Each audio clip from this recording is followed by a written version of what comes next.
আজকে আমরা চাঁদা দিয়ে একটি শাপলা ফুল আঁকবো। তো প্রথমে চাঁদার মাঝখানে একটু দাগ দিয়ে নিলাম, তারপরে 0, 30, তারপরে 60, তারপরে 90, তারপরে 120, 150, 180-তে দাগ দিয়ে নেব।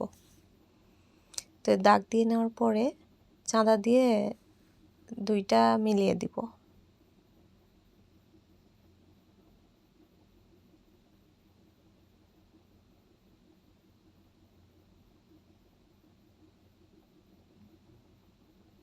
প্রত্যেকটা এভাবে মিলিয়ে দিতে হবে।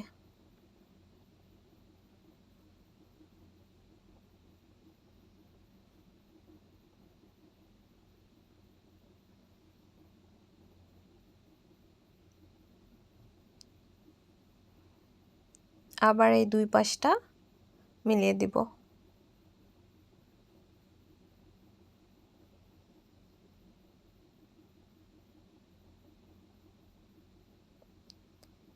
মিলিয়ে দেওয়া শেষ।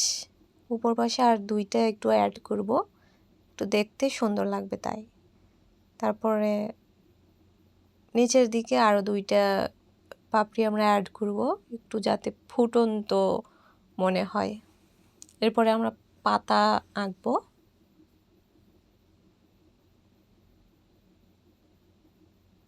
পাতা আঁকানো শেষ। এখন আমরা পেন্সিল দিয়ে একটু সৌন্দর্য বাড়ানোর চেষ্টা করব। তাই তো আমাদের আঁকানো কমপ্লিট। যারা শুরু থেকে আঁকছে তাদের জন্য সহজ হবে।